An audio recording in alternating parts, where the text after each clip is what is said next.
Brian Moran, founder of Government CIO. Welcome to Government CIO Magazine. Hi, this is Olivia Ung with Government CIO Magazine.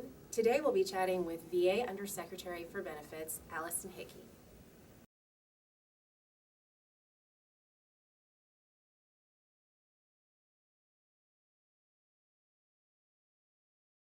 So when I was in my last job in the Air Force, I was a person that was selected to actually transform a number of Air Force missions. In fact, about $4 billion worth of the Air Force portfolio, bringing in about 140 new missions in an environment where not everybody wanted to change. Everybody embraced the new missions over the old missions. As example, UAVs, all the UAVs that are operating right now in the wars now, Iraq and Afghanistan, were part of that transformation effort. But we had to take people who used to fly pointy nose, G-pulling, fighter pilot airplanes and say, no, today you're going to fly a UAV. So I learned through that experience about the importance of change management. I learned through that experience about the importance of stakeholder buy-in, communications. And yes, it was all about bringing on new technology, but at the end of the day, it was all about the human adjustment to the change that was going on. So from that perspective, even then, I looked at change and bringing on and changing organizations from a people, process, and technology perspective, and all of that is the same way we approached what we've done here in VBA under our transformation, the largest we've done in our history. People, process, technology, and how we went about doing that with a large focus on change management.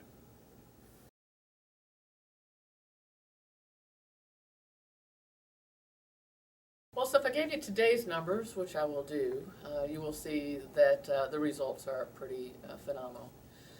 The focus on the transformation was first largely on the compensation claims, which are the ones that show up in backlog.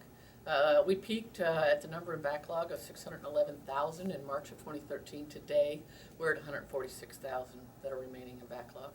That's a 76% reduction in claims that are older than 125 days, which is how we define backlog.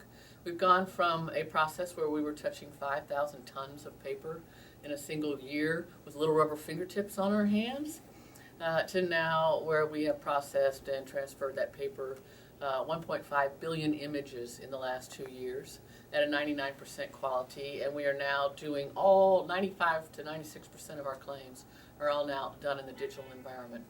By example, even with the way in which we are now going more efficient and more effective, forget backlog for a minute, we have gone fast enough and good enough now that we've actually literally cut the inventory of claims we have, that includes non-backlogged claims, by 53%. And of that, that's come down from 884,000 down to about 417,000 today. Of that 417,000, only 22,000 remain in paper. And that's by choice to finish what we started in paper. But if that veteran never comes back, they'll be turned into a digital claim. Most people know about that and have heard about our digital transformation. Most people don't know we transformed all other 7 business lines at exactly the same time.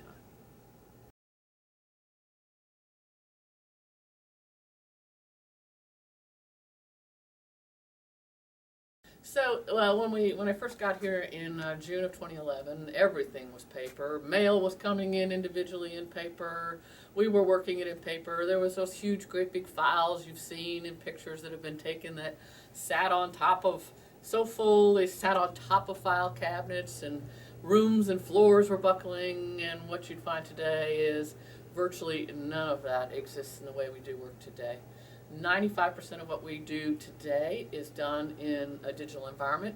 And the way it starts, because we've gone this far, even in the last year, the mail that comes in for that gets diverted. It never goes into the regional office. It goes down to one of our 4 scanning vendors. They immediately turn that into digital mail and have taken mail that used to sit around for 7 weeks in some cases, now down to 7 days that it waits now. So they've reduced all that time mail used to wait for a human being to pick it up, walk it down to a file cabinet, move through a whole bunch of paper files and try to stick it in that file. Now that all happens at the mail, centralized mail level, and it's digitized in. Then it's all coming now where the records are all getting digitized. All of the past service treatment records for military members or veterans, all of the new ones they send in from their private doctors, are all of that evidence. Nobody looks at that until it's digitized, and that happens in about 5 days. So that works, as long as we get it. We still need to do a little better getting it from some of our partners faster.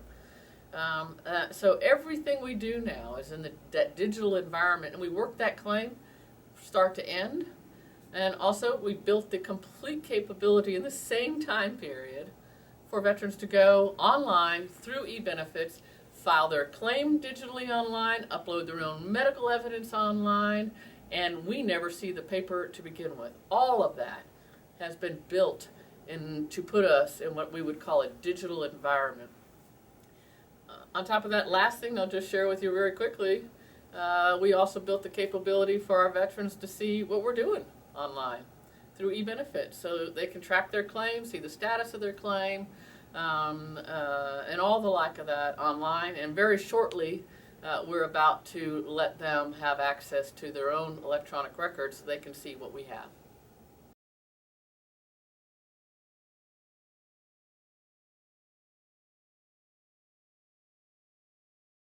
I'd probably say completely, with one exception.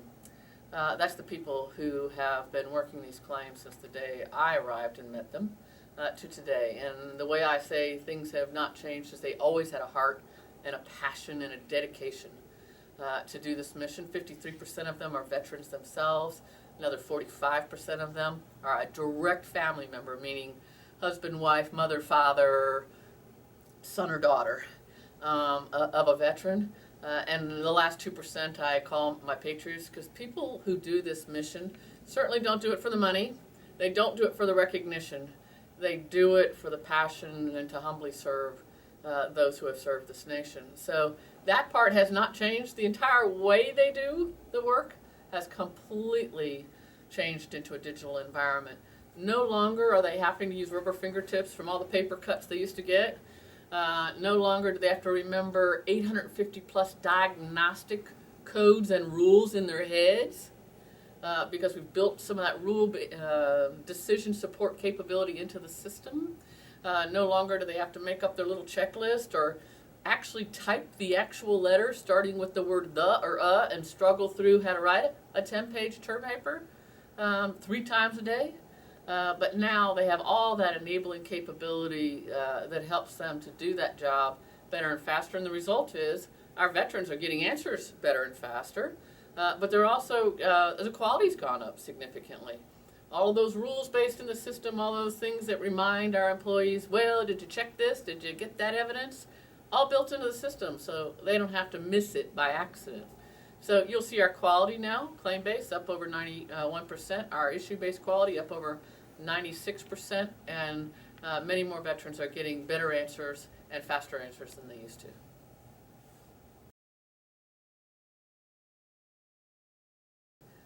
At the end of the day, we sincerely believe, and I have heard from now a number of veterans, who, in fact, I have a larger silent majority that show up in my email box than maybe perhaps show up in a press article or somewhere else, are telling me it's made a significant difference in terms of the speed of service to them and the quality of service to them.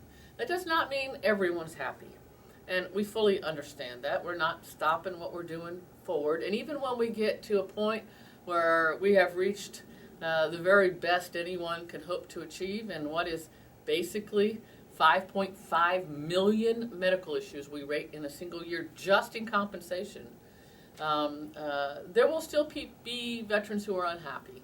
And I understand that the nature of that is that unhappiness comes from a set of rules not created by VA but rather by laws that have been passed and are in place that don't allow us to just change something when there is not the appropriate evidence and or not the appropriate diagnosis that allow us to say yes.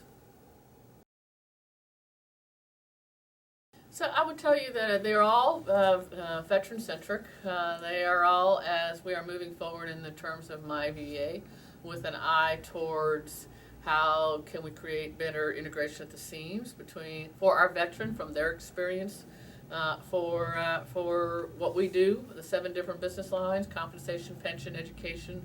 By the way, education has been completely transformed. We now do